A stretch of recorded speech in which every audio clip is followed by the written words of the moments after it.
All right, welcome to the first of its kind, world-changing manufacturers network. Lisa Ryan has her ears to the ground and her heart in the game. Get ongoing education and new connections right here with Lisa and the Manufacturers Network. Buckle your seat, listen, and spread the word. Here's Lisa.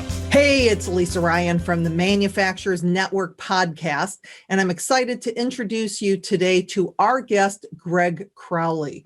Greg is currently the president of Rockford Manufacturing Group, and after many years of working with aerospace companies, he's now enjoying the challenge of running a 50-person OEM that makes robust machinery for the wire products and fasteners industries. Greg, welcome to the show. Yeah, thank you for having me. So just share with us a little bit about your background. What led you to where you're at now with Rockford?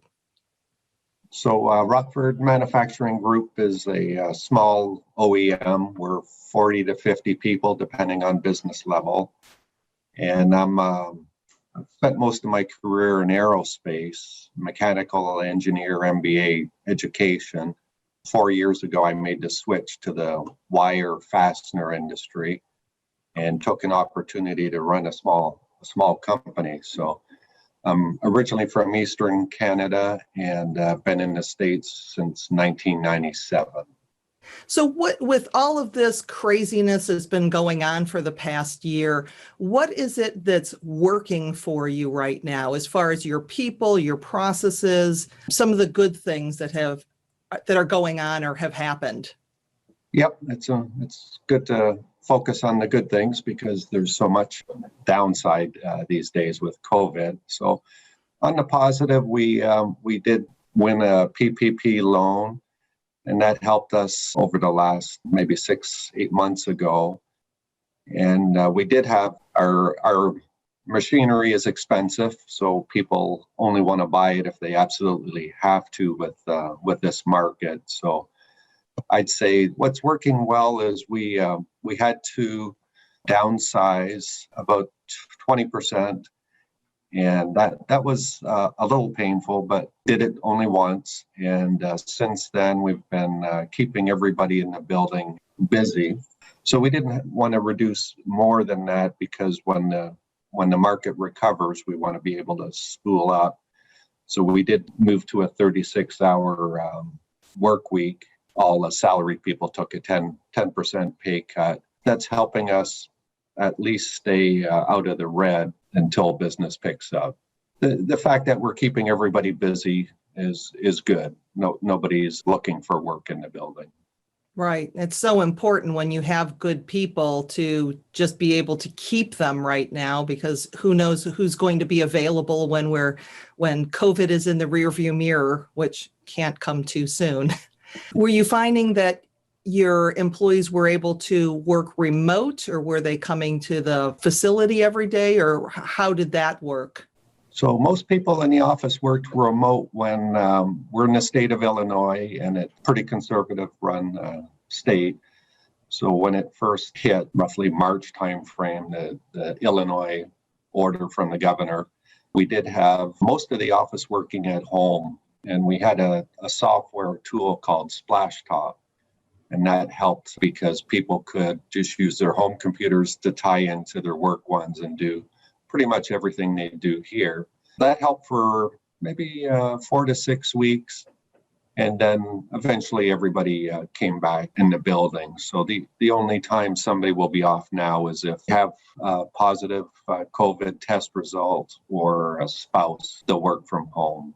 So right now, everybody's in the building and healthy, so that's good. But we did have a wave of COVID hit us.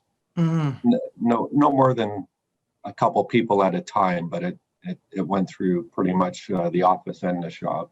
And so when that happened, what did you just reduce production, or when you had fewer people, how did you handle that? Yeah, good question. It did impact production, but luckily not to the point where we would slow down a customer's order. If it happened, it would have been rare. We had enough buffer in the system with the schedules to keep orders on track.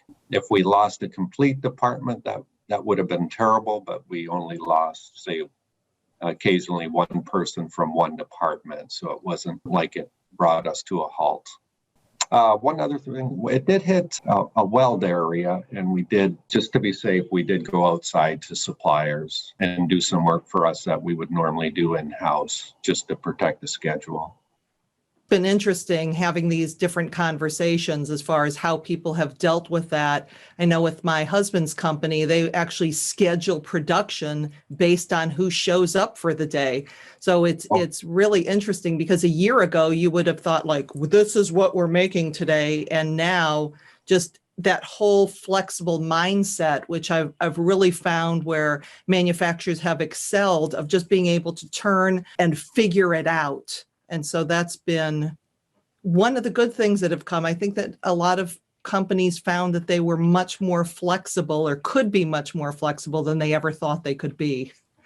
Yeah, and customers are understanding. Sometimes we get hung up with a supplier issue. Of course, we'll work with that supplier and try and do the best that we can. But occasionally we'll be hit by delays outside our control. But they haven't been major. So what are some of the main things that are still keeping you up at night? Well, we're small. We're in terms of employees, we're not big enough to have a full-time HR person. So that role falls onto a few of us in the building. So that tends to be a time sink at times. And then just trying to be profitable, or not so much profitable, but trying to get through each month without losing money is probably the two most stressful parts at the moment. We're an infrastructure set up for roughly 50 to 60 people. So we normally have a lot more. We normally have 30% more business on average than we have today. So we need to keep business flowing into the building at a We wouldn't be able to jump back to normal overnight, but it'd be nice to see the vaccine giving people confidence in their businesses to start ordering capital equipment. I think that's coming. The forecast experts are saying that will happen this year, mostly in the second half. But so the ramp up will be nice, gradual. So speaking of dealing with customers, are your salespeople still going into the customer shops, or how has your method of sales changed? So we have representatives all over the world. They're all reporting into the building. I know a lot of them have been working from home, telephone, video calls. The only time customers really want to see us is when there's a new machine installed. We had one recently go to Belarus and between Poland and Russia. Took a while, but we finally got somebody over there. And so if there's technical support issues, then customers are willing to have people from the company visit. But in general, our customers don't want to see this salespeople. Okay. Not coming in. And we have a couple of customers that have come in the building recently. They'll do all the normal COVID things. It's maybe 2 or 3 in the last 6 months. So normally it's 1 a week. It travels way down. Right. And the industry, the trade shows we support and the industry groups, they're pretty much on hold. Big show in Dusseldorf was postponed until this last December, and then they finally canceled it. So our next big trade show's in the fall. It's been pushed out to the fall. Believe me, I've seen a lot of that. Either the bigger events have just outright canceled. Some of them have gone online. Thankfully, the technology is getting a lot easier to use as far as being virtual events, but there's still, you still have that education process as far as letting people know that we can do virtual, and it actually gives you the opportunity to bring more people to the event that you may have been able to do if it was live. So there's give and take, but there's still certainly a lot of education going on in those lines. Mm-hmm. So from a networking standpoint, if there was any support or connection that you would like to learn from other manufacturing colleagues, what would that be? So yeah, networking in general, I'm a fan of that. I network with a few presidents of companies in this area for not in the industry, just mostly manpower related kind of. We help each other out. And then I'm part of the IFI group, which you've spoken to a couple of times. And that's great for networking within the fastener industry. And then the third one is a group called Vistage. It's a group of companies that I network with and listen to speakers like yourself. It's good to be able to just share with them and be able to find out lessons learned on their side. So anything from leadership to HR issues to coaching senior staff, depending on the time of year, there's always a different need. So it saves time. And, if something works at 5 other companies that I've talked to, I'm sure it's going to work here. So Right. I like to do that kind of thing. Well, and that's the nice thing about Vistage and some of these other groups. When you're looking outside of the industry, instead of always focusing in-house, we sometimes have those blinders on that. I'm sure that from your Vistage peers, you've probably learned a lot from industries that are completely different from yours that can work equally well. And a lot of it is transferable. It's one thing I realized up front was our strategy, or developing a strategy. I kind of hit multiple cultures in the building when I first got here. And so when that happened, I knew I better work on the culture first. Networking help, I ended up selecting a program that worked well for us. We're still using it. And it takes time to change culture, as you know. So we're on the right track there. So that's just one example of finding a suitable tool for us. And if people wanted to reach out and connect with you and maybe gain some of your insight, what are areas where you can be supportive of other manufacturing and industry colleagues? Well, on the technical side, I'd say we're on the wire equipment, wire processing.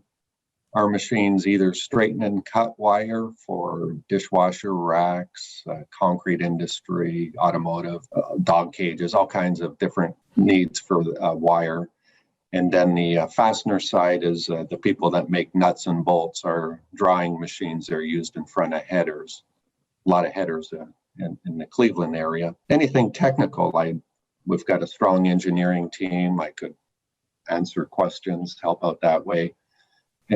Anything general, I'd be happy to help with. Anybody who's got a company that has roughly 50 employees that has a question, I'd be happy to share my view, and I'd love to be able to ask other companies questions too. So, well, what's the best way for people to get a hold of you?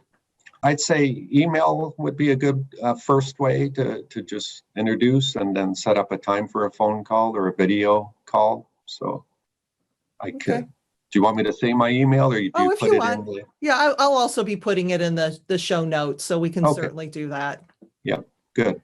Well, Greg, it's been an absolute pleasure having a conversation with you today. Thank you so much for joining me today.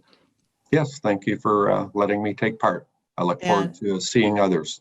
Yep. This is Lisa Ryan, and this is the Manufacturers Network. See you next time. Thanks for listening. Hey, do me a favor. If you like what you've heard, please subscribe and give us a 5-star rating. Also, feel free to share the podcast with your friends and colleagues so we can grow the network and connect more fantastic folks just like you. You can either go to the website at manufacturers-network.com or share the podcast on your LinkedIn, Facebook, Twitter, Instagram, or wherever you and your industry friends hang out. The bigger and faster we grow this network, the stronger and deeper community we will have. I appreciate you. Thank you.